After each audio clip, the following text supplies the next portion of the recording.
ಸಂಗೀತದ ಸಂರಕ್ಷಕ ಶ್ರೀ ತಗಾರಾಮ್ ಭೇಲ್ ಪದ್ಮಶ್ರೀ 2026. ಮೂಲ್ ಸಾಗರ್ ಗ್ರಾಮ, ಜೈಸಲ್ಮೇರ್, ರಾಜಸ್ಥಾನ. ಭೇಲ್ ಕುಟುಂಬದಲ್ಲಿ ಒಬ್ಬ ಪುಟ್ಟ ಹುಡುಗ ಜನಿಸಿದನು, ತಗಾರಾಮ್ ಭೇಲ್. ಅವರು ಭಾರತದ ಪ್ರಾಚೀನ ಜಾನಪದ ಸಂಗೀತ ವಾದ್ಯವಾದ ಅಲ್ಗೋಜಾದ ಮಾಂತ್ರಿಕರಾಗಿ ಬೆಳೆದರು. ಆಲ್ಗೂಜಾ ನುಡಿಸುವುದು ತುಂಬಾ ಕಷ್ಟ.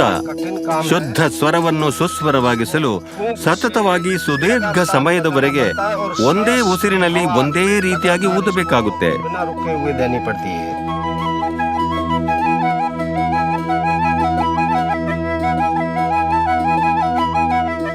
ತಗಾರಾಮ್ ಅವರದು ಸಾಮಾನ್ಯ ಕುಟುಂಬ. ಇದು ನಾನು ಹುಟ್ಟಿ ಬೆಳೆದ ಮನೆ. ತಂದೆಯವರು ಅಲ್ಗೂಜಾ ನುಡಿಸುತ್ತಿದ್ದರು.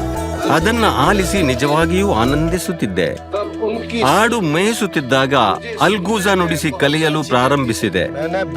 ದಿನನಿತ್ಯ ಗಂಟೆಗಟ್ಟಲೆ ಅಭ್ಯಾಸ ಮಾಡಿದ ನಂತರ ನನ್ನ ಕೌಶಲ್ಯ ಹೆಚ್ಚಿಸಲು ಸಾಧ್ಯವಾಯಿತು.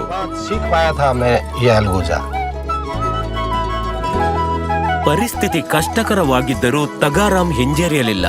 ಅಲ್ಗೋಜಾದಲ್ಲಿ ಮೈಮರೆತು ತಮ್ಮ ನುಡಿಸುವಿಕೆಯನ್ನು ಸುಧಾರಿಸಲು ಹಗಲಿರುಳು ಅಭ್ಯಾಸ ಮಾಡುತ್ತಿದ್ರು. 20 ವರ್ಷದಲ್ಲಿ ಜೀವನೋಪಾಯಕ್ಕಾಗಿ ಕಲ್ಲು ಒಡೆಯುತ್ತಿದ್ರು. ಅವರಿಗೆ ಸಂಗೀತ ಕೂಟದಲ್ಲಿ ಭಾಗವಹಿಸಿ ಅಲ್ಗೋಜಾ ನುಡಿಸಲು ಅವಕಾಶ ಸಿಕ್ಕಿತು. ಮೆತ್ತಗೆ ದೂರದವರು ಮತ್ತು ಹತ್ತಿರದವರು ಅಲ್ಗೋಜಾದ ಮಧುರ ಧ್ವನಿ ಆಲಿಸೋಕೆ ಬರಲು ಪ್ರಾರಂಭಿಸಿದ್ರು. ಅವರು ಉತ್ತರ ಅಮೆರಿಕ, ಯುರೋಪ್ ಮತ್ತು ಜಪಾನ್ನಲ್ಲಿ ಪ್ರದರ್ಶನ ನೀಡಿದರು. ಹೀಗಾಗಿ ಭಾರತದ ಪ್ರಾಚೀನ ಸಾಂಪ್ರದಾಯಿಕ ಜಾನಪದ ಸಂಗೀತವು ಪ್ರಪಂಚದಾದ್ಯಂತ ಖ್ಯಾತಿಯಾಯಿತು.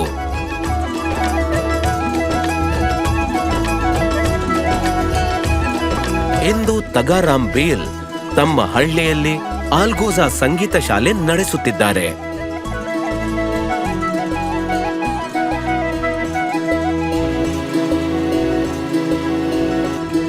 ಅವರು ತಮ್ಮ ಕೌಶಲ್ಯಪೂರ್ಣ ಕೈಗಳಿಂದ ಅಲ್ಗೋಜಾವನ್ನು ಸಹ ತಯಾರಿಸುತ್ತಾರೆ.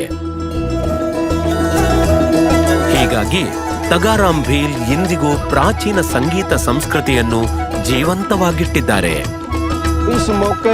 ಈ ಸಂದರ್ಭದಲ್ಲಿ ಎಲ್ಲರಿಗೂ ಹೇಳುವುದೇನೆಂದರೆ, ನಿಮ್ಮ ಪಯಣದಲ್ಲಿ ಯಾವುದೇ ಅಡೆತಡೆ ಬಂದರೂ ಗುರಿಗೆ ಬದ್ಧರಾಗಿರಿ. ಕಷ್ಟಪಟ್ಟು ಕೆಲಸ ಮಾಡಿ. ಯಶಸ್ಸು ಖಂಡಿತ ನಿಮ್ಮದಾಗುತ್ತದೆ. ಜೈ ಹಿಂದ್. ಶ್ರೀ ತಗಾರಾಮ್ ಭೇಲ್ ಪದ್ಮಶ್ರೀ 2026. ಕೋಟಿ ಕೋಟಿ ನಮಸ್ಕಾರ.